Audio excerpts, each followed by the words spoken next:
She didn't know the coffee she made that morning would be the last ordinary thing she'd do for a very long time. Lyra Sutton woke at 5:15 the way she always did. Not to an alarm, but to the sound of her daughter moving through the apartment above her head, small feet against hardwood, the particular creak of the third floorboard that she'd been meaning to fix for 2 years. She lay there for exactly 30 seconds, the way she always did, letting herself be a person before she became a mother and a business owner, and the only thing standing between her 4-year-old and a world that didn't particularly care about either of them. Then she got up. The cafe opened at 7. She had the dough for the morning pastries started by 5:30. Maisie still asleep upstairs, with the baby monitor clipped to the kitchen shelf above the flour, a soft green light blinking every time her daughter breathed. Lyra had built her life around that green light. Everything she did, every choice she made, came back to it. Her mother called at 6:10, Mom. She had the phone pinched between her shoulder and her ear, her hands still dusty with flour. It's not even 6:15. I know what time it is. Diane Sutton's voice was the same one she'd used when Lyra was 16 and had broken curfew, tight, controlled, the sound of someone holding something back with both hands. I need you to sit down. I'm rolling croissants, Lyra. A pause that filled itself with everything unsaid between them. Your father's been arrested. The rolling pin stopped moving. She should have known something was wrong 6 months ago, when her father started calling twice a week instead of twice a year. Raymond Sutton had never been what anyone would call present. He was the kind of father who remembered birthdays when someone else reminded him, who sent money occasionally, but never the right amount, who showed up at holidays with wine that was too expensive and hugs that lasted half a second too long, trying to compress years of absence into a gesture. She'd learned not to expect much. She'd built her whole adult life on that expectation precisely. But lately, he'd been calling, and she'd been answering, because she was 31 and tired of being angry, and he'd asked about Maisie, actually asked, actually listened, when she described the way her daughter refused to wear matching socks, and had opinions about which clouds looked like dogs. She should have understood that wasn't love. It was reconnaissance. The charges were financial fraud, loan structures that looked like legitimate business lending until you pulled them apart and found the bones. Predatory interest rates, deliberately obscured terms, clients who signed documents they didn't understand in offices that had been designed to make them feel small. The DA's office had been building the case for 2 years. His company, the one he'd told Lyra was financial consulting, had taken $14 million from people who couldn't afford to lose it. What the arrest didn't tell her, what she didn't find out until 3 days later when a man in a gray suit appeared at the cafe just before closing, was that her father's actual debt, the money he'd borrowed to cover the losses when regulators started asking questions, was not owed to a bank. Miss Sutton. He set a card on the counter. It had a name on it. Keene Capital. No address. No tagline. Mr. Calloway would like to meet with you. She stared at the card. Her last customer had just left. Maisie was upstairs with her nanny, already fed and bathed 90 minutes from bedtime. I don't know anyone named Mr. Calloway. No, the man said. But your father does. He borrowed $4.2 million from Mr. Calloway's organization 18 months ago. He's been unable to service the debt and as of last week, unable to return calls. He slid the card another inch toward her. Your father listed you as a guarantor. Lyra's hands went still on the counter. He what? He signed a contract. You were 19 at the time. Mr. Calloway's legal team has confirmed the documentation is sound. The man straightened his jacket. Mr. Calloway would like to offer you an alternative to legal proceedings. He's extending the courtesy of a conversation. She should have thrown the card away. She should have called a lawyer or the police or literally anyone who wasn't her. Instead, she called her mother, who cried. She called a friend from college, who was an attorney, who told her that maritime contract law was a genuine and very unpleasant thing, and that if her father had actually signed her name at 19 to a guarantor agreement, the picture was bad. She sat on the floor of her kitchen at 11 at night, while Maisie slept 30 feet away, and she did the math. She didn't have $4 million. She didn't have 400,000. She had a café that was 2 years in the black, a savings account with enough in it to cover 3 months of emergencies, and a daughter who started pre-K in September. She called the number on the card. The meeting was at a building in River North, 32nd floor, floor-to-ceiling windows overlooking the lake. The kind of office where everything is chosen to make you feel like you've wandered into a world that operates by different physics than the one you live in.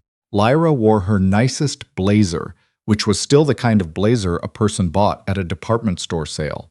She carried her coffee in a travel mug because it was 7 in the morning and she'd been awake since 4:30. She didn't know what she expected. Someone older, maybe. Someone who looked like the word dangerous was written in his face somewhere readable. Corbin Calloway did not look like a man who was owed $4 million. He looked like a man who had simply decided at some point that every room he walked into would rearrange itself around him, and every room had agreed. He was standing at the window when she was shown in, mid-40s, dark suit, dark hair going silver at the temples. He turned when she entered and looked at her with the particular attention of someone who had already read the file and was now checking it against reality. "Miss Sutton," his voice was quieter than she expected. "Sit down. I'll stand." Something moved at the corner of his mouth. Not a smile, more like the muscle memory of one. "All right." He turned back to the window, then changed his mind and moved to the chair behind his desk instead, unhurried. "I imagine you have questions. I have one question." Lyra set her coffee on the edge of his desk because her hands were shaking slightly and she needed something to do with them. "What exactly did my father sign?" He opened a folder and turned it toward her. She read it, twice. Her college friend was right.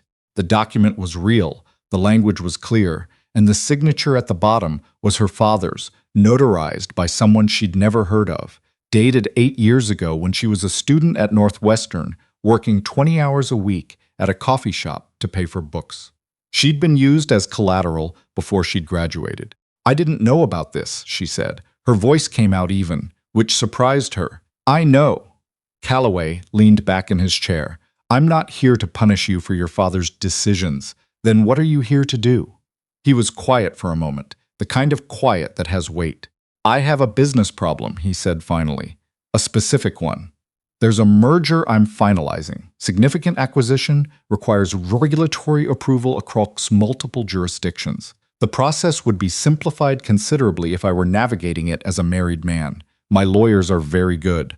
But optics matter in these circles, and I'm currently—" He paused on the word like it was something he'd never had occasion to use before. "Unmarried." Lyra stared at him. "You want a wife. I want the appearance of one. For approximately 8 months. The acquisition closes in March. After that, an amicable separation, appropriate financial settlement, and any record of your father's debt is dissolved." She laughed. It came out sharp and a little unhinged. "You're serious." "I don't make offers, I don't mean." "You're asking me to what? Pretend to be married to you for 8 months so your business deal goes through? That's—" She shook her head. "That's insane. I have a daughter. I have a business. I have a life." "I'm aware." He folded his hands on the desk. "Your daughter would be accommodated. Your café would be managed in your absence, or your duties reduced. I have no interest in disrupting her schedule. The arrangement would be lived, to outside appearances, as a genuine marriage. In practice, it would be a contract. You'd have separate quarters, full autonomy within reasonable security parameters, and access to resources that would significantly improve both your situation and your daughter's DAB security parameters. The people I work with are not always careful about the distinction between business rivals and the people those rivals care about." His voice didn't change. "You and your daughter would require protection." Lyra looked at him. Really looked, the way she hadn't let herself since she walked in because she'd known, some animal part of her brain had known, that looking at him too directly would make all of this more real. "And if I say no? Then I pursue legal collection. $4.2 million plus accrued interest. The café and its assets would be assessed. Your personal accounts." He said it without cruelty, the way a doctor describes a prognosis they didn't cause. "I'd prefer not to. You're not the one who borrowed the money. But I'm the one you've got. His jaw tightened, the first crack in the composure. Your father made that choice. She thought about Maisie upstairs right now, with her mismatched socks and her strong opinions about clouds, just started on the letter M in her workbook, so proud of every wobbly stroke. She thought about walking into a courtroom to explain that her father had signed her name to a mob debt when she was a sophomore in college. I need conditions, she said. Something shifted in his expression, not surprise exactly, more like recalibration. Go on. Maisie goes with me. Wherever I am, she is. That's non-negotiable. She counted on her fingers. I keep operational control of the café. You can put a manager in for the day-to-day, but I make the decisions. I want it in writing that you have no claim on my business. She met his eyes. And I want a separate account in my name, accessible to me, not managed by your people. Real financial independence, not an allowance. Calloway studied her the way she imagined he studied balance sheets, like he was calculating variables. Agreed on all three, he said. Conditions of my own. You attend required social and business functions as my wife. Convincingly. You don't discuss the arrangement with anyone outside this room. And if I assess your safety or Maisie's to be at risk, you follow my team's protocols without argument. Protocols. If I tell you to be somewhere, you go. If I tell you the building isn't safe, you leave. He paused. No dramatics, no testing the perimeter. She almost laughed again. Almost. Fine. The word tasted strange. 8 months. 8 months. He slid a second folder across the desk. This is the contract. I'd recommend having your own lawyer review it. She took it, stood up, then stopped. Why me? She asked. Specifically, you're telling me you couldn't find someone easier, someone who actually wants this? For the first time, something genuine moved across his face. It was there for only a second, and she almost missed it. Easier, yes, he said, but someone who walks into this office, reads a contract that should terrify her, and leads with conditions instead of tears. He looked at her steadily. No, I couldn't find that. She left without responding. She had her lawyer review the contract, called her college friend twice and a different attorney once. Renegotiated 2 clauses, added a third. Signed it on a Thursday afternoon while Maisie napped upstairs. The pen felt heavier than it should have. The wedding was 3 weeks later. A judge, 2 witnesses who were strangers, and Lyra in a blue dress she'd bought off the rack because no one had told her what to wear and she'd refused to ask. Calloway wore dark gray, his expression the same composed, unreadable thing it had been since the first day. When the judge asked if she took this man as her husband, the words locked somewhere in her chest. Maisie, sitting in a chair against the wall in a dress with strawberries on it, said, "Mama, say yes." Lyra said yes. Calloway's house was on the North Shore. 10,000 square feet of clean lines and lake views. Enough staff to run a small hotel, a wing for guests that became, without much comment, the wing where Lyra and Maisie lived. It had its own kitchen and living area and a door that could be locked from the inside. The first night, she locked it. Maisie thought it was an adventure. She was 4. The swimming pool and the dog, a large, improbably gentle German shepherd named Sable, and the staff member named Ben, who could do card tricks. All of it was an adventure. Lyra let her have the adventure and cried in the shower twice in the first week when no one could hear. Calloway gave her space. He appeared at meals, occasionally, asked about the café, actually listened when she answered, the way her father used to on the phone before she understood what that was. She was careful not to mistake attention for kindness. Then he had a security problem, a rival organization. She didn't understand all of it, didn't want to, had taken an interest in the merger, in who Calloway was suddenly publicly married to. A former business associate named Hargrove had decided that Lyra represented leverage. "We need to move you," Calloway said. He was standing in her kitchen at 7 in the morning, still in the clothes he'd been wearing the night before, which was the first time she'd ever seen him look like he hadn't slept. "You and Maisie, today." "Where?" "My place in Door County. Remote isn't easier to secure." She looked at him.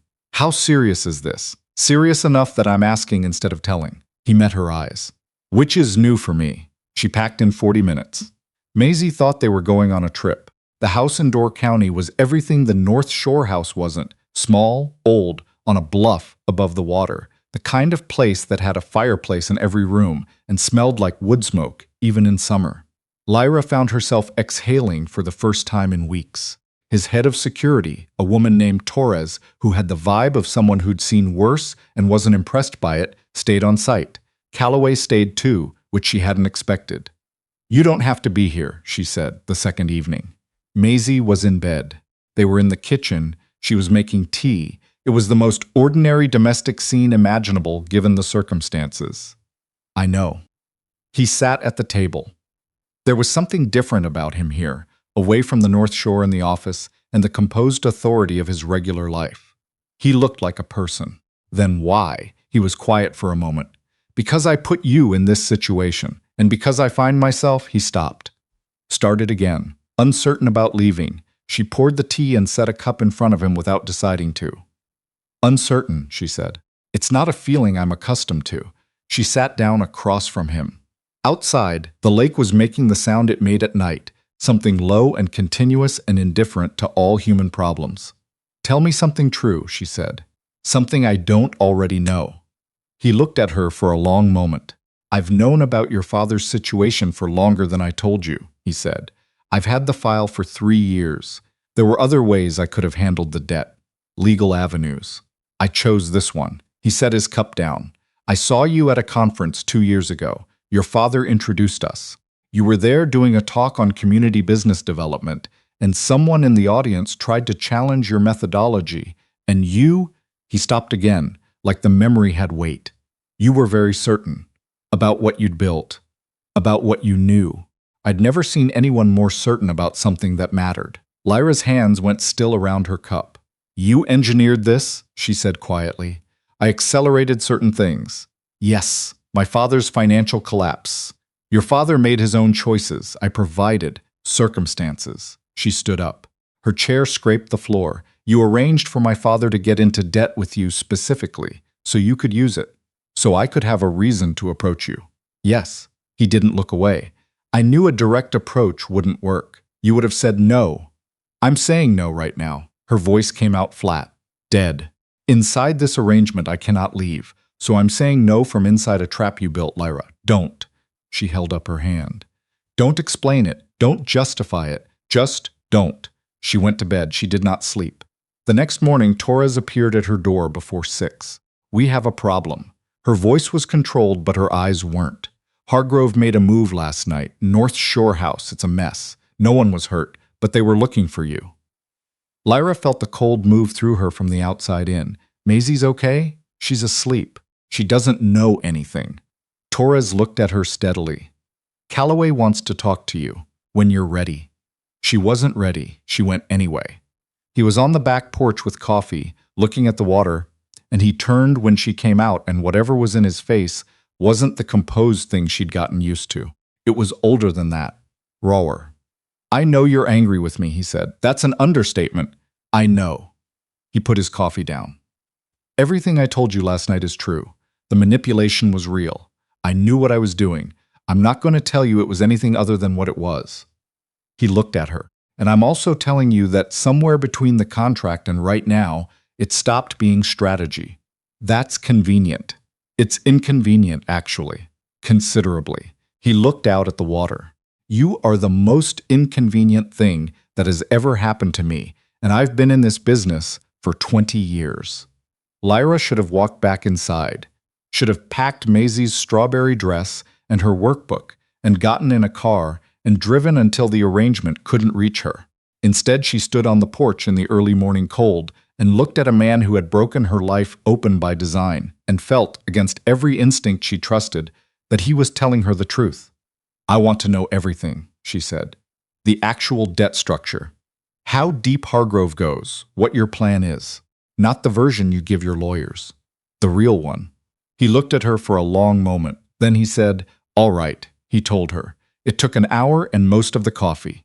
The Hargrove situation was a former partner who'd been skimming money through a subsidiary for 4 years and had decided that exposure was less of a risk if Calloway was destabilized first. The merger was the leverage point. Kill the acquisition, and Hargrove bought himself time. "Why does being married matter to the merger?" she asked. Because one of the regulatory boards is chaired by a man who is deeply, sincerely, possibly irrationally committed to the idea that stability of character is reflected in personal life. He almost smiled. It's absurd, but it's real. So you needed to look stable. I needed to look like I had something worth protecting. He looked at her. Turns out that part wasn't entirely manufactured. She did not know what to do with that. She filed it somewhere and kept going. What does Hargrove want from me specifically? Information, access, or he uses you to get to me directly. Calloway's voice flattened. He won't get either. How do you know? Because I'm going to end this before he gets another opportunity. Lyra thought about Maisie asleep inside, thought about what it meant to have her daughter protected by a man who'd built the situation requiring that protection. I want to be part of it, she said. Calloway blinked. It was the most human thing she'd seen him do. Absolutely not. I'm not asking permission. She crossed her arms. Hargrove is using me as the lever. That makes me relevant to the solution. And I'm not going to sit in a safe room with my daughter and wait for you to decide what happens to our lives. You're not trained for. I'm a woman who built a business from the ground up while raising a 4-year-old alone. She held his gaze. I've been managing risk for years. Don't tell me what I'm not trained for. The silence stretched between them. You'd follow Torres's protocols. Everything she says, yes. And if I tell you to take Maisie and get out, you go. No arguments. She thought about it. Genuinely, yes. He looked at her for a long moment, calculating something. Then he said, all right.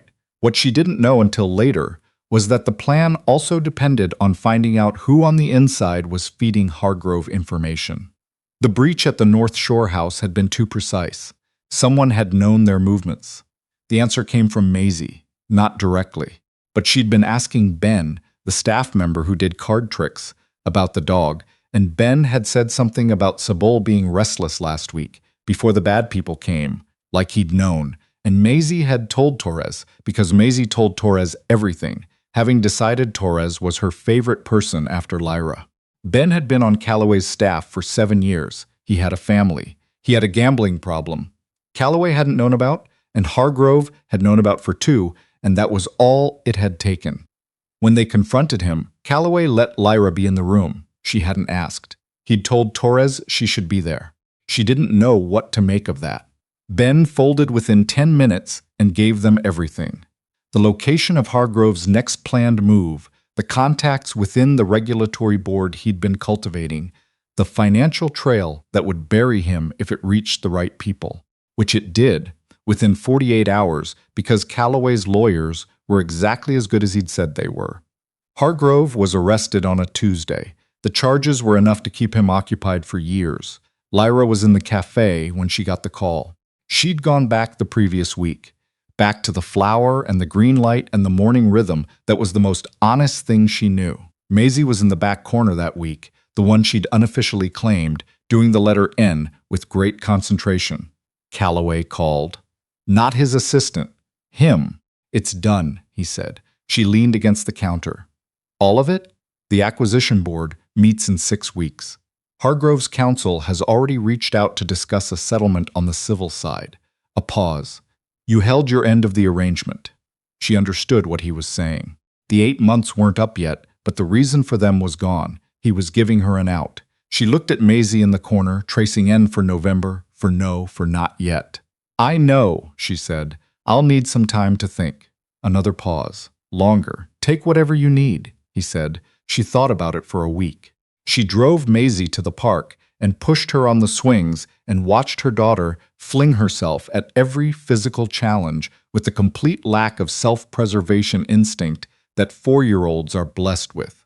She thought about what she'd been before the gray-suited man put a card on her counter. The life she'd had, careful and self-contained and safe. She thought about what she knew now about herself, that she could negotiate with a man like Corbin Calloway and win, that she could read a room full of his business associates and not only survive it but understand it, that she'd been in a house with someone who manipulated her life into a shape he wanted, and she'd been angry about it for the right reasons and stayed anyway because her reasons were her own. She thought about the morning on the porch, the water. His face when he told her the truth. She called him. I have conditions, she said. A beat. Then quietly, of course you do. You tell me everything from here. No strategic silences. No information you decide I don't need. She was pacing her kitchen. Maisie was at daycare. The cafe was quiet. I keep the business, I keep the account, I keep Torres on rotation because Maisie loves her and frankly I do too. A pause. And we do this like actual partners. Not a contract, not an acquisition. He was quiet for a long moment. I need to say something first, he said.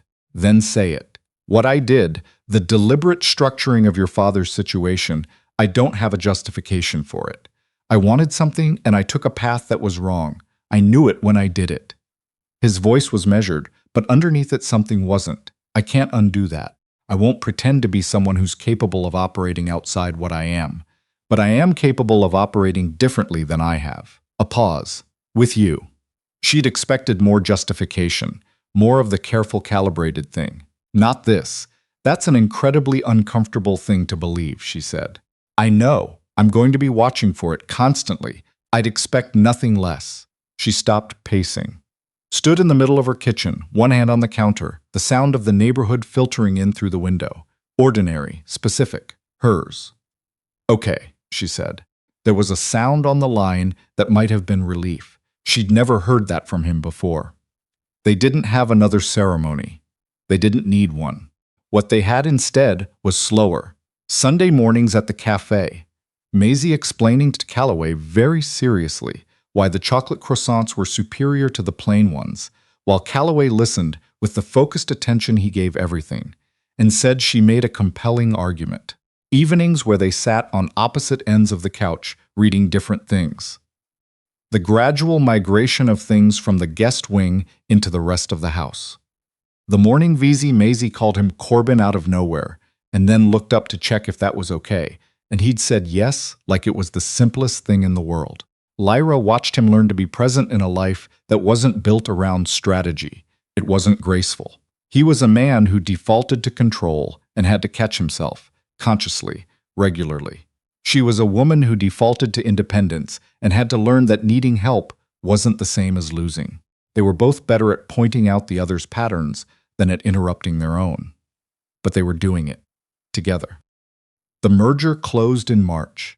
The celebration was small and specific. A dinner at a restaurant Lyra had recommended, Maisie asleep with Torres, watching over her at the house, champagne Lyra actually drank this time. She'd been married to him for 8 months on paper. She'd chosen him for considerably fewer.